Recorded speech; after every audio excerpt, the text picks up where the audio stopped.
Subscribe to our channel by clicking the subscribe button. Click the bell button and enjoy the latest uploads from our channel.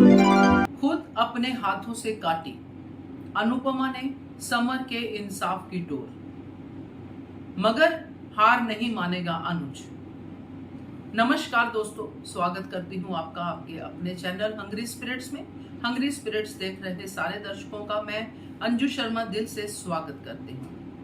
आज आप सबका मन तो दुखा होगा, मगर मन दुखने वाली बातें शुरू करने से पहले आप सबको दशहरे की ढेरों शुभकामनाएं। आज रावण का जो दहन है वो हो जाएगा, मगर अनुपमा सीरियल का अभी दशहरा बाकी है और वो दशहरा भी धूमधाम से मनाया जाएगा समर के इंसाफ के साथ, क्योंकि अनुपमा ने चाहे आज एक बेवकूफी कर दी है, मगर अनुज खड़ा है अनुपमा के साथ और वो हार मानने वाला नहीं है। चलिए इस पे चर्चा करते हैं। पहले वही निवेदन, जिन्होंने अभी तक चैनल को सब्सक्राइब नहीं किया है कर लीजिए, साथ में दोस्तों बेल आइकन दबाइएगा ताकि आपको हमारे वीडियोस के नोटिफिकेशन मिलते रहे। मैंने आपसे पहले भी बहुत बार जिक्र किया है, हम सबकी लाइफ में ऐसा होता है, कथनी और करनी में बड़ा फर्क होता है। कई बार हम फ्लो में दूसरों को ज्ञान तो दे जाते हैं, मगर जब अपने ऊपर आती है तो हम उस ज्ञान को यूज नहीं कर पाते हैं अपने लिए। जब वनराज के साथ ऐसा हुआ था तो वनराज को सिर्फ गुस्सा ही नहीं आया था, वनराज बीमार भी था, उसकी मेंटल जो स्टेबिलिटी थी वो ठीक नहीं थी। उसी का फायदा उठाया था सुरेश ने, मगर यहाँ पे कोई अनुपमा का फायदा नहीं उठा रहा था, कोई अनुपमा को प्रोवोक नहीं कर रहा था जबरदस्ती। यहाँ पे एक नॉर्मल सिचुएशन थी, एक मिशन था जिसके तहत देविका और अनुपमा ने पूरी तैयारी की थी और उसी के बेस पे अनुज अंदर लड़ रहे थे कोर्ट के अंदर, ताकि कोर्ट के अंदर अगर थोड़ा बहुत वीक पड़े पॉइंट तो देविका और अनुपमा सबूत लेके आ जाएंगे, जो सोनू का फ्रेंड है, जो अपनी बात जो है कैमरा में रिकॉर्ड कर देगा, क्योंकि देविका बहुत अच्छे से इस मुहिम को आगे लेके जा रही थी। मगर हुआ क्या, बहुत ही अफसोस हुआ मुझे इस बात का, क्योंकि मुझे नहीं लगता था कि अनुपमा इस पॉइंट पे, क्योंकि अब वो लड़का बोलने ही वाला था विनय, उसने शुरू कर दिया था देविका ने उसको तैश दिलाना। उसने ये बात बोल दी थी कि हमारे लिए ये जो समर मरा है कीड़े मकोड़े की तरह ही है, ऐसा उसने कुछ कह दिया था, जिसका अगला वार देविका का होता और फिर उसका वार होता। मार दिया तो क्या हुआ सोनू ने, इस तरह से वो इस स्क्रिप्ट को बिल्डअप करता। मगर यहाँ पे अनुपमा देवी को गुस्सा आ गया, बेटे के प्रति प्रेम जाग गया, यहीं पे तो कंट्रोल करना था। गुस्सा तो आता ही है मां को, ऐसे ही बाप को गुस्सा आया था तो वनराज को घर पे बिठा दिया कि आप घर पे ही बैठ के हमारी हेल्प कीजिए। अब क्या करेगी अनुपमा, खुद भी घर पे बैठेगी, क्योंकि अनुपमा का भी गुस्सा कंट्रोल में नहीं है। आज इंसाफ मिलता मगर नहीं मिला। वैसे तो जो मुझे ये ग्राफ लग रहा है उस ग्राफ के हिसाब से अनुपमा को उभारने के लिए ये इंसाफ डिले हो रहा है। अगर इस ट्रैक को जल्दी इंसाफ की तरफ भेजना होता तो जो हम आप सबने डिस्कस किया था कि देविका वो टपरी वाले सीन में बाहर थी, जहां पे सुरेश कहता है कि मैंने तो पहले से ही सेटिंग करके रखी हुई है, आज का फैसला मेरी ही तरफ होगा।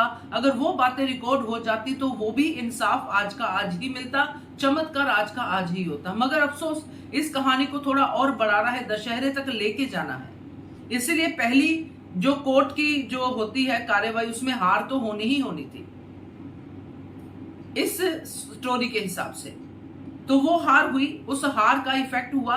अल्टीमेटली मैं आपको बताती हूँ ये एंड कहां पे होने वाला है, मैंने पहले भी जिक्र किया है। एक तो अनुज जो है वो खड़ा है, अनुज अनुपमा का हौसला बढ़ाता ही रहेगा, जैसे कि अनुपमा इस हार के बाद एक गिल्ट के बाद कि मेरी वजह से ये सब हुआ, मैं क्यों नहीं अपने आप को कंट्रोल कर पाई, मैं तो गधी हूं, जो भी बोल रही थी देविका ने संभाला। देविका ने ऑडियंस को अनुपमा की तरफ से सफाई भी दी कि ये जो भी हुआ है एक माँ का रिएक्शन है, डोंट वरी हम करेंगे। तो जब अनुज को ये बातें पता चलेंगी वो भी हौसला बढ़ाएगा, वो भी यहाँ पे ये नहीं कहेगा कि वनराज की गलती, जैसे उसने गिना दी थी, अनुज यहाँ पे इसकी गलती नहीं निकालेगा, हो गया कोई बात नहीं। तो जैसे कि अब जो चल रहा है, अब डिम्पी को जो लग रहा है कि इंसाफ नहीं चाहिए, घर बिखर रहा है, अनुपमा तक बातें पहुंच रही हैं, अनुपमा अपना जो है फिर से वो प्रीच करने वाला जो है काम करेगी, मगर इस सब में जो मैं स्टोरी की बात कर रही थी, जो अनुपमा के जो सीरियल में जो चल रहे हैं नवरात्रि, उनका दशहरा अभी नहीं आया है। तो इस पूरे प्रोसेस में 9 दिन में ये सारे के सारे लोग बदलेंगे, जो मैंने पहले भी डिस्कस किया है। जो अब गवाही नहीं दे रहे वो गवाही भी देंगे और बहुत सारा कुछ होगा, क्योंकि अनुपमा का जो हमने देखा है रूप, जैसे कि पहले भी कई ऐसे इंसिडेंट्स हुए हैं जिसमें अनुपमा ने ना सिर्फ सजा दिलवाई है बल्कि उस इंसान को भी सुधारा है। और यहाँ पे भी ये होने वाला है, क्योंकि अनुपमा ये भी साबित कर सकती है कि समर की तरह ही सोनू है, और कसूर जो है सुरेश का निकाल सकती है कि आपकी वजह से आपका सोनू ऐसा है।